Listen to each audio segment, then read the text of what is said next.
만약에 내가 사기꾼이었다면 나는 뭘로 사기를 치고 있을까? 이런 상상 한 번쯤은 해보셨나요?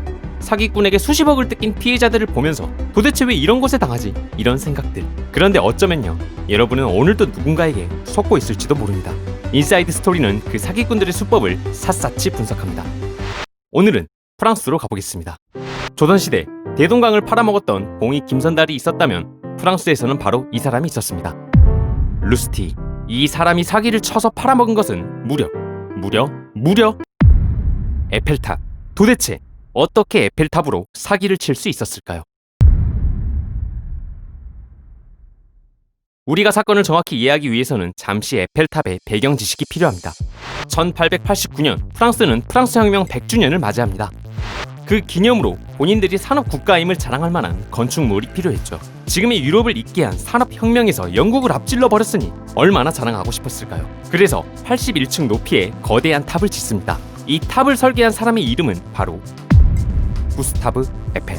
그런데 지금이야 프랑스의 시그니처 에펠탑이지만 에펠탑이 막 지어질 당시 때까지만 해도 파리 시민들은 지독한 거부감을 보였습니다.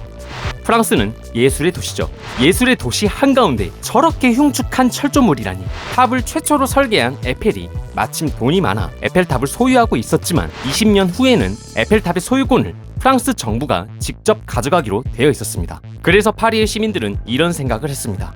프랑스 정부가 이 에펠탑을 가져간다면 이 끔찍한 철조물을 바로 철거할 거야. 그리고 그 약속한 시간 20년이 될 때쯤 이 여론의 흐름을 제대로 파악한 사기꾼 루스티가 등장합니다. 루스티는 생각했습니다. 철거를 한다는 니즈가 흐르고 있으니 철거 업체들을 상대로 사기를 쳐야겠다. 우리나라에서도 시대상의 흐름을 보고 수조 원을 사기친 사기꾼이 있었죠. 누군가요?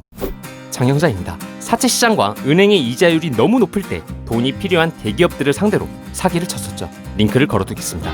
자, 다시 프랑스로 돌아와서 지금부터 이 사기꾼 루스티의 설계가 들어갑니다. 그는 즉시 본인이 잘 아는 인쇄소로 가서 프랑스 정부 문서를 위조합니다. 그리고 이 문서를 프랑스의 큰 철거 업체 6곳에 발송하죠. 프랑스 철거 사업체 사장들은 한치도 의심하지 않았습니다. 공문서를 받고 정부에 직접 전화를 해서 정말 보낸 것이 맞냐고 물어보기는 사실상 힘들죠. 그리고 무엇보다 에펠탑을 철거하고픈 시민들의 생각이 지배적이다 보니 그대로 믿었겠죠. 루스티는 철거업체 사장들을 완벽하게 속이기 위해 최고급 호텔 강연장도 빌리고 리무진도 빌렸습니다. 그렇게 철거업체 사장들이 모두 모인 호텔. 루스티는 딱 2가지만 말합니다. 첫 번째, 현재 에펠탑은 관리하기가 너무 비싸서 감당을 못합니다. 철거를 해야 합니다. 자, 사장님들은 입찰서를 내일까지 제출하세요. 두 번째, 에펠탑을 철거하는 게 밝혀지면 이거를 반대하는 시민단체에서 반발이 엄청날 겁니다. 그러니 오늘 우리가 모인 것은 극비로 비밀로 해야 합니다. 다음 날까지 입찰서를 제출하라. 그리고 이 모임 자체를 비밀로 하라. 외부와의 정보를 차단하고 신중히 생각할 시간을 주지 않는 방법으로 사람의 판단력을 흐트리는 기술. 이것이 바로 루스티가 써먹은 방법입니다. 사기는 절대 아니지만 실제로 이러한 기술은 마케팅 전략으로도 활용되고 있습니다. 자동차 딜러들은 고객이 오면 이 사람 저 사람을 계속 소개시키면서 인사하게 합니다. 이번에 들어온 우리 신입사원입니다. 여기는 저희 대리님이십니다. 그리고 그들과 계속 악수를 하게 하죠. 고객이 고가의 자동차를 고를 때 신중함을 떨어뜨리기 위해 주의력을 계속 흩뜨리는 거죠. 마트 수산물 코너로 가볼까요? 고등어 이 구성 오늘이 마지막! 맞습니다. 오늘까지만 10마리고 내일부터는 13마리씩 줍니다. 고등어 이 가격 마지막! 다음날 할인 들어갑니다. 고등어 할인 마지막! 다음날 바로 세일 들어갑니다. 고등어 세일 마지막! 과장이 아니고요. 실제로 마트에서는 이러한 전략을 활발하게 활용하고 있습니다. 마지막! 지금 안 사면 손해를 볼 것만 같게끔 여러분이 신중히 생각할 여유를 주지 않는 거죠. 고등어를 살 계획이 전혀 없었던 우리는 이런 방송을 들은 순간 그래 어차피 사두면 먹겠지 하면서 지갑을 열곤 했죠.